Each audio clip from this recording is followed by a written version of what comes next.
Hey guys, welcome back my channel reasoning math. Guys, आज की video में time and work से related एक इंपॉर्टेंट सवाल बताने वाला हूं। प्लीज़ इस वीडियो को लास्ट तक देखिएगा। अगर आप हमारे चैनल से नहीं जुड़े हैं तो प्लीज़ मेरे चैनल को सब्सक्राइब कर लीजिए और बेल आइकन को भी दबाइए ताकि मैथ से रिलेटेड ऑल वीडियो की नोटिफिकेशन आपको मिल सके। तो चलिए शुरू करते हैं। देखिए, क्वेश्चन आपके सामने दिया हुआ है। ए और बी अलग अलग एक काम को क्रमशः 10 और 15 दिन में समाप्त कर लेता है। दोनों मिलकर एक साथ काम शुरू करते हैं। 4 दिन बाद ए काम छोड़ देता है। शेष काम बी के द्वारा किया जाता है। तो पूरा काम कितने दिनों में समाप्त होगा? देखिए गाइस, यदि आपको क्वेश्चन में पूछा जाए 4 दिन बाद काम छोड़ देता है या 10 दिन बाद काम छोड़ देता है, तो जो काम छोड़ता है उसका काम क्या होगा? माइनस हो जाएगा। जो काम 4 दिन के बाद या 10 दिन के बाद छोड़ देता है उसका काम क्या होगा? माइनस हो जाएगा। टोटल वर्क में उसका काम क्या होगा? माइनस हो जाएगा। देखिए, क्वेश्चन में आपका कह रहा है एक ए है और एक बी है। ए जो है किसी काम को 10 दिन में करता है, बी जो है किसी काम को 15 दिन में करता है। तो 10 और 15 का आप क्या करेंगे? पहले एलसीएम लेंगे। 10 और 15 का एलसीएम होता है 30। 30 से जो निकला टोटल वर्क निकल गया।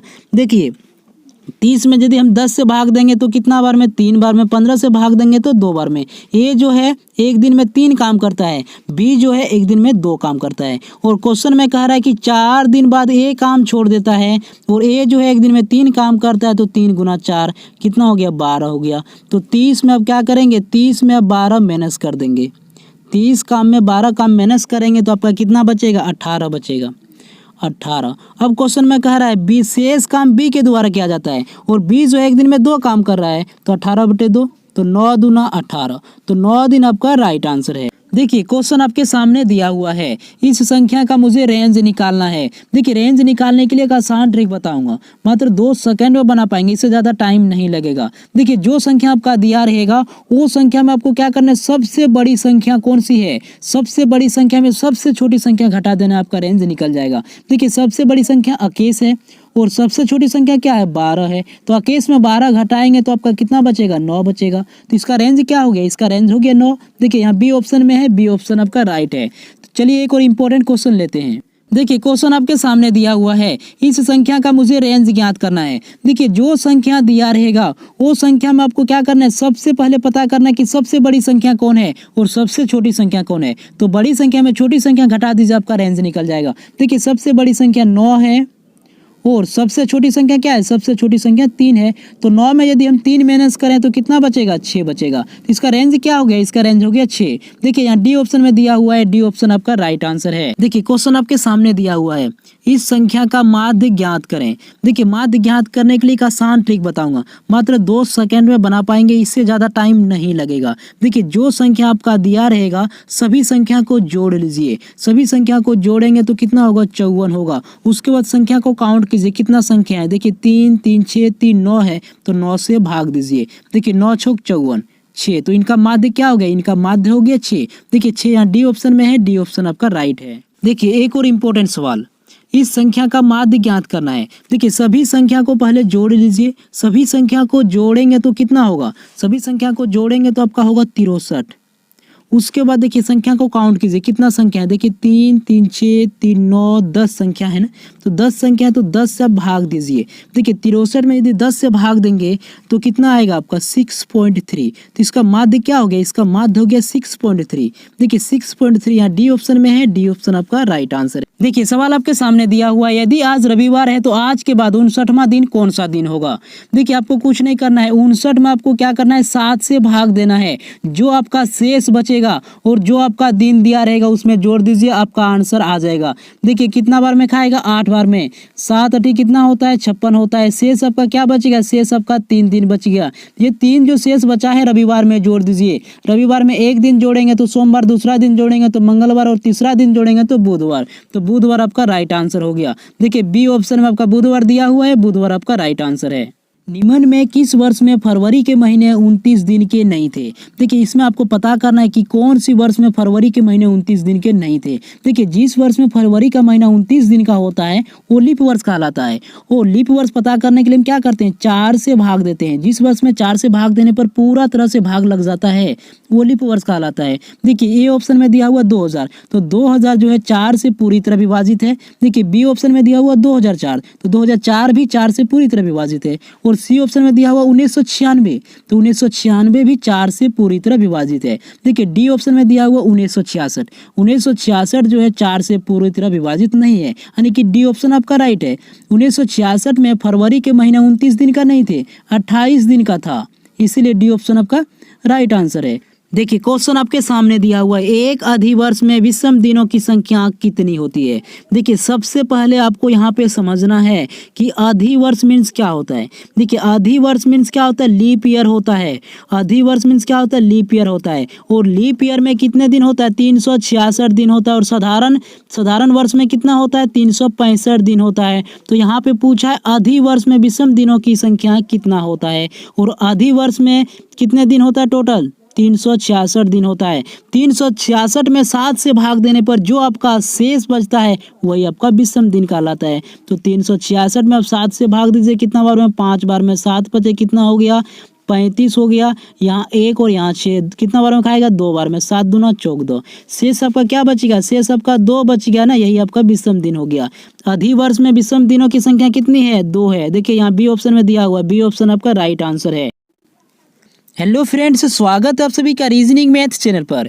दोस्तों आज की वीडियो में हम जानने वाले हैं रेलगाड़ी की चाल किलोमीटर आवर को मीटर सेकंड में बदलना और मीटर सेकंड को किलोमीटर आवर में बदलना। प्लीज़ इस वीडियो को लास्ट तक देखिएगा। अगर आप हमारे चैनल से नहीं जुड़े हैं तो प्लीज़ मेरे चैनल को सब्सक्राइब कर लीजिए और बेल आइकन को भी दबाइए ताकि मैथ से रिलेटेड ऑल वीडियो की नोटिफिकेशन आपको मिल सके। तो चलिए शुरू करते हैं। देखिए क्वेश्चन आपके सामने दिया हुआ है, एक रेलगाड़ी की चाल 90 किलोमीटर आवर है तो इसका चाल मीटर सेकंड में बताओ।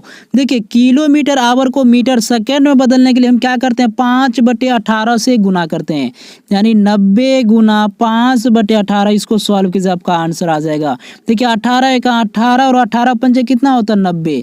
5 गुना 5 करेंगे तो आपका क्या आएगा, 25, यानी कि 25 मीटर सेकेंड हो गया। देखिए 25 मीटर सेकेंड यहाँ दिया हुआ है आपका ए ऑप्शन में, ए ऑप्शन आपका राइट आंसर है। देखिए अब हम सीखेंगे मीटर सेकेंड को किलोमीटर आवर में बदलना। एक रेलगाड़ी की चाल 80 मीटर सेकेंड है तो इसका चाल किलोमीटर आवर में बताओ। देखिए मीटर सेकेंड को किलोमीटर आवर में बदलने के लिए हम क्या करते हैं, 18/5 से गुना करते हैं। मीटर सेकेंड को किलोमीटर आवर में बदलने के लिए हम क्या करते हैं, 18/5 से गुना करते हैं। तो 80 गुना 18/5, इसको सॉल्व करेंगे आपका आंसर आ जाएगा। देखिए 5 का 5 और 16 पंचे 80, 16 गुना 18 करेंगे तो आपका क्या आएगा, 288 आएगा। 288 किलोमीटर आवर, 288 किलोमीटर आवर। देखिए यहाँ बी ऑप्शन में दिया हुआ है, बी ऑप्शन आपका राइट आंसर है। गाइस आज की वीडियो में हम जानने वाले हैं बहुलक कैसे ज्ञात किया जाता है, तो प्लीज इस वीडियो को लास्ट तक देखिएगा। तो चलिए शुरू करते हैं। क्वेश्चन आपके सामने दिया हुआ 13, 14, 12, 12, 15, 21, 16, 18, 12 का बहुलक ज्ञात करें। ये जो क्वेश्चन है मात्र 2 सेकंड में बना पाएंगे, इससे ज्यादा टाइम नहीं लगेगा। पहले समझ लीजिए कि बहुलक किसे कहते हैं। देखिए जिस पद की बारंबारता सबसे अधिक होती है उसे बहुलक कहते हैं। इसमें से आपको पता करना है कि कौन सी संख्या सबसे ज्यादा रिपीट हो रहा है, वही आपका बहुलक हो जाएगा। देखिए 13 एक बार रिपीट हो रहा है, 14 भी एक ही बार रिपीट हो रहा है। देखिए 12 कितना बार रिपीट हो रहा है, 1 2 3, 12 3 बार रिपीट हो रहा है। देखिए 15 कितना बार रिपीट हो रहा है, एक ही बार रिपीट हो रहा है। 21 भी एक बार रिपीट हो रहा है। उसके बाद 16 देखिए कितना बार रिपीट हो रहा है, 16 भी एक ही बार रिपीट हो रहा है। 18 भी एक ही बार रिपीट हो रहा है। तो इसमें से आपको पता करना है कि कौन सी संख्या सबसे ज्यादा रिपीट हो रहा है। 12 सबसे ज्यादा रिपीट हो रहा है, तो आपका बहुलक क्या हो गया, आपका बहुलक हो गया 12। देखिए 12 यहाँ ए ऑप्शन में है, ए ऑप्शन आपका राइट आंसर है। एक और क्वेश्चन, 5 8 7 5 6 8 9 7 3 5 का बहुलक ज्ञात करें। तो बहुलक उसे कहते हैं कि जिस पद की बारंबारता सबसे अधिक होती है उसे बहुलक कहते हैं। तो इसमें आपको पता करना है कि कौन सी संख्या सबसे ज्यादा रिपीट हो रहा है। देखिए 5 कितना बार रिपीट हो रहा है, 1 2 3, 5 बार, 5 जो है 3 बार रिपीट हो रहा है। और 8 1 2, 8 2 बार रिपीट हो रहा है। और 7 भी 2 बार रिपीट हो रहा है। उसके बाद 6 कितना बार रिपीट हो रहा है, 6 एक बार रिपीट हो रहा है। और 9 कितना बार रिपीट हो रहा है, 9 एक बार रिपीट हो रहा है। और 3 एक बार रिपीट हो रहा है। तो इसमें से कौन सी संख्या सबसे ज्यादा रिपीट हो रहा है, 5 सबसे ज्यादा रिपीट हो रहा है। तो इसका बहुलक क्या हो गया, इसका बहुलक हो गया 5। देखिए यहाँ डी ऑप्शन में है, डी ऑप्शन आपका राइट आंसर पर। दोस्तों आज की वीडियो हम जानने वाले हैं माध्यिका कैसे ज्ञात किया जाता है। प्लीज इस वीडियो को लास्ट तक देखिएगा, यह छोटी सी वीडियो आपके लिए बहुत हेल्पफुल हो सकता है। तो चलिए शुरू करते हैं। सवाल आपके सामने दिया हुआ है, इस संख्या का मुझे माध्यिका ज्ञात करना है। देखिए माध्यिका ज्ञात करने के लिए जो संख्या आपका दिया हुआ है वो संख्या को पहले आप क्या करेंगे, बढ़ते क्रम में सजाइए। देखिए सबसे छोटी संख्या 12 है और 12 3 बार रिपीट हो रहा है।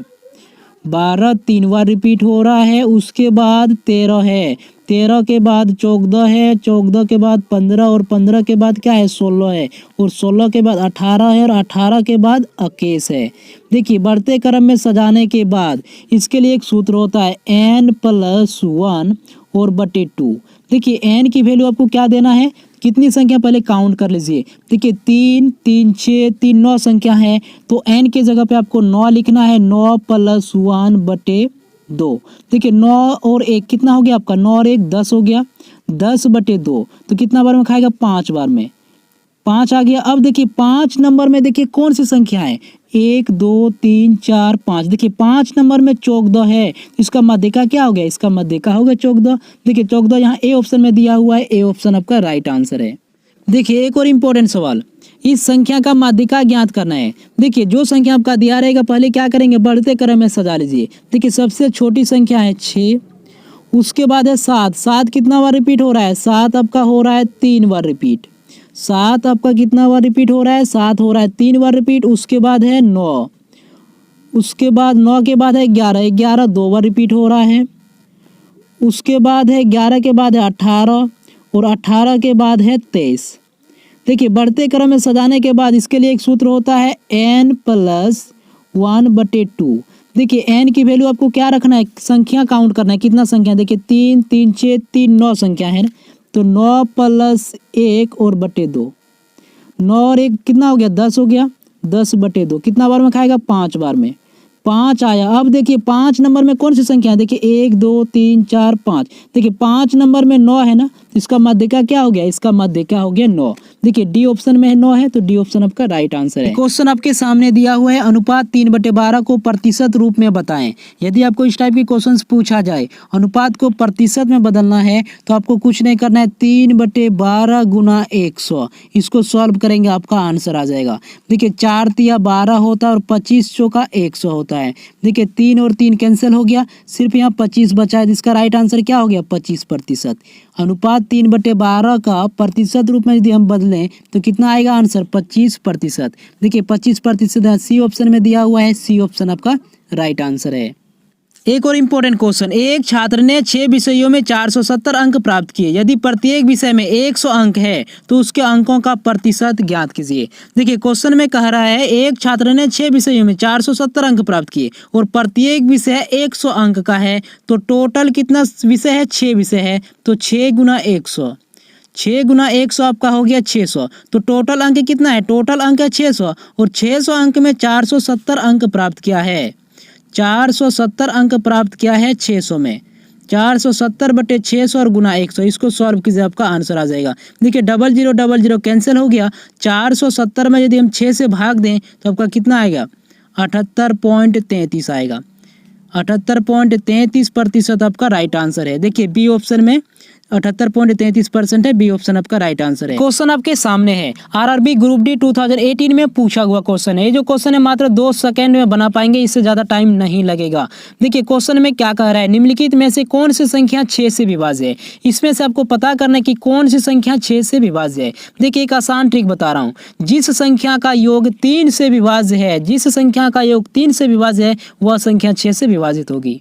देखिए यहाँ पे ए ऑप्शन में आपका संख्या दिया हुआ है 1 2 3 4 6 है। सभी संख्या का यदि योग करें तो 6 और 4 10, 10 3 13, 13 2 15, 15 1 16। 16 जो है 3 से पूरी तरह विभाजित नहीं होगी, यानी कि ए ऑप्शन आपका गलत है। देखिए बी ऑप्शन में आपका संख्या दिया हुआ 1 2 3 4 और 8। सभी संख्या का यदि योग करें तो 8 और 4 12, 12 3 15, 15 2 17, 17 1 आपका 18 हो गया। 18 जो है 3 से पूरी तरह विभाजित हो जाएगी, यानी कि बी ऑप्शन जो है, बी ऑप्शन की जो संख्या है 6 से पूरी तरह विभाजित होगी, तो बी ऑप्शन आपका राइट आंसर है। देखिए क्वेश्चन आपके सामने दिया हुआ है, निम्न में से सबसे छोटा भिन्न कौन सा है।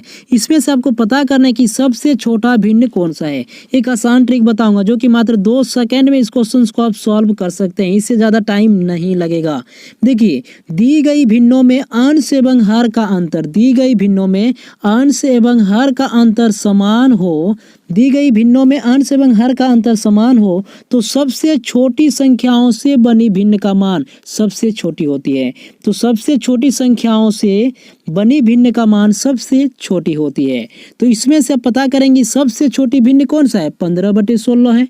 तो यही तो आपका आंसर हो गया। सबसे छोटा भिन्न कौन सा हो गया, 15/16 हो गया। क्वेश्चन नंबर 1, सबसे बड़ी तथा सबसे छोटी दो अंकों की अभाज्य संख्याओं के अंतर की गणना कीजिए। देखिए सबसे पहले आपको यहाँ समझना होगा अंतर का मतलब क्या होता है। अंतर का मतलब होता है घटाव। देखिए सबसे बड़ी तथा सबसे छोटी दो अंकों की अभाज्य संख्याओं के अंतर। तो सबसे बड़ी दो अंकों की अभाज्य संख्या क्या होता है, 97 होता है। और सबसे छोटी दो अंकों की अभाज्य संख्या क्या होता है, 11 होता है। और दोनों का अंतर कितना होगा, 97 यदि 11 घटाइएगा तो दोनों का अंतर क्या होगा, 86 होगा। तो आपका राइट आंसर क्या हो गया, आपका राइट आंसर हो गया 86, यानी कि डी ऑप्शन हो गया। क्वेश्चन नंबर 2, देखिए आसान सवाल है। 1 से 10 तक की संख्याओं का वर्ग के योगफल की गणना कीजिए। योगफल का मतलब क्या होता है, जोड़ना है। 1 से 10 तक की संख्याओं का वर्ग। देखिए 1 का वर्ग क्या होता है, 1 होता है। 2 का वर्ग कितना होता है, 4 होता है। 3 का वर्ग 9 होता है। और 4 का वर्ग 16 होता है। 5 का वर्ग कितना होता है, 25 होता है। और 6 का वर्ग कितना होता है, 36 होता है। 7 का वर्ग कितना होता है, 49 होता है। 8 का वर्ग कितना होता है, 8 का वर्ग होता है 64। 8 का वर्ग कितना होता है, 64 होता है। और 9 का वर्ग कितना होता है, 81 होता है। और 10 का वर्ग कितना होता है, 100 होता है। तो सभी संख्या का यदि जोड़ेंगे, सभी संख्या को यदि योगफल करेंगे तो आपका कितना आएगा, 385। 385। देखिए 385 यहाँ बी ऑप्शन में है, बी ऑप्शन आपका राइट है। क्वेश्चन नंबर 3, एक संख्या प्रणाली में 14,528 को एक संख्या से विभाजित करने पर सुरेश को योगफल 83 और शेष 3 प्राप्त होता है। तो भाजक क्या है। देखिए इस टाइप के क्वेश्चंस को सॉल्व करने के लिए एक सूत्र होता है, भाजक बराबर भाज्य माइनस शेषफल बटे भागफल। देखिए भाज्य आपका क्या दिया हुआ, भाज्य दिया हुआ आपका 14,528 दिया हुआ है। माइनस करेंगे अब शेषफल, शेषफल आपका कितना है, 3 है। और बटे भागफल, भागफल आपका कितना हुआ है, 83। अब देखिए 14,528 में यदि हम 3 माइनस करेंगे तो आपका कितना आएगा, 14,525 आएगा। और बटे 83। देखिए 14,525 में यदि हम 83 से भाग देंगे तो आपका कितना आंसर आएगा, 175। तो इसका भाजक क्या हो गया, इसका भाजक हो गया 175, यानी डी ऑप्शन राइट है। क्वेश्चन नंबर 4, 60 तथा 80 के बीच आने वाली सभी अभाज्य संख्या का योग कितना है। योग का मतलब क्या होता है, जोड़ होता है। 60 तथा 80 के बीच आने वाली सभी अभाज्य संख्या को जोड़ना है। देखिए 60 के बाद अभाज्य संख्या आता है 61। और 61 के बाद आता है 67। उसके बाद 67 के बाद कौन सी अभाज्य संख्या आता है, 71। और 71 के बाद अभाज्य संख्या आता है 73। और 73 के बाद कौन सी अभाज्य संख्या आता है, 79। सभी संख्या को यदि जोड़ेंगे तो आपका कितना आएगा, 351 आएगा। तो राइट आंसर आपका क्या हो गया, 351 हो गया। देखिए 351 यहाँ सी ऑप्शन में है, तो सी ऑप्शन आपका राइट है। क्वेश्चन नंबर 5, इनमें से कौन सी संख्या 9 से भाज्य है। देखिए इंपॉर्टेंट क्वेश्चन है, आरआरबी ग्रुप डी 2018 में पूछा हुआ क्वेश्चन है।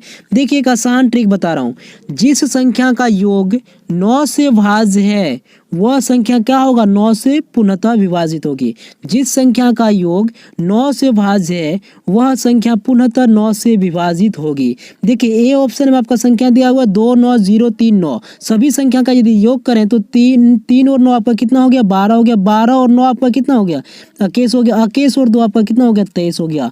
23 जो है 9 से पूर्णतः विभाजित नहीं होगी, यानी ए ऑप्शन आपका गलत है।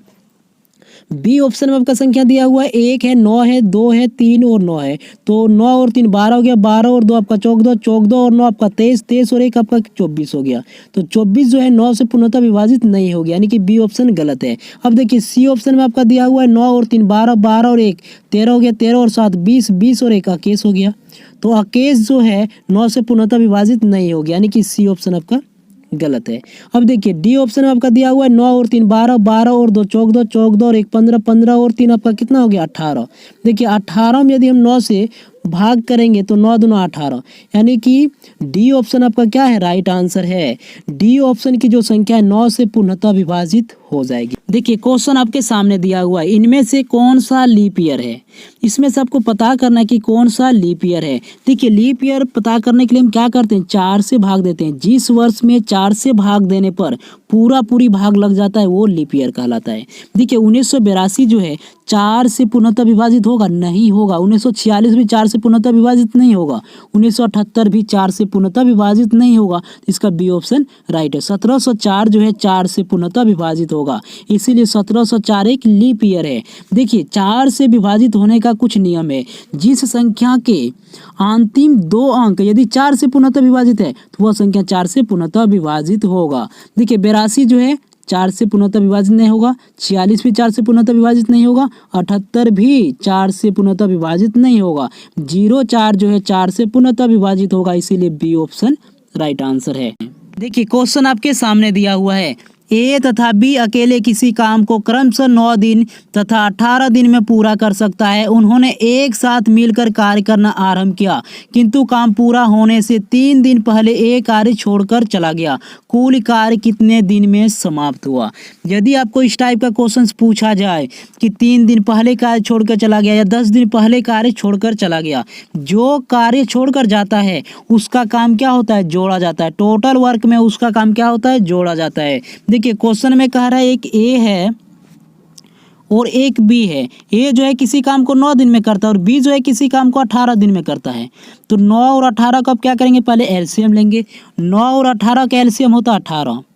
ये जो 18 निकला है टोटल वर्क निकल गया। देखिए 18 में एक बार 9 से भाग देंगे तो 2 बार में, 18 में यदि 18 से भाग देंगे तो 1 बार में। ए जो है एक दिन में 2 काम करता है और बी जो है एक दिन में 1 काम करता है। और वो क्वेश्चन में कह रहा है कि 3 दिन पहले ए कार्य छोड़कर चला गया और ए जो है एक दिन में 2 काम करता है, तो 2 गुना 3 कितना हो गया आपका, 6 हो गया। और टोटल वर्क आपका कितना, 18, तो 18 प्लस 6 कितना हो गया आपका, 24 हो गया।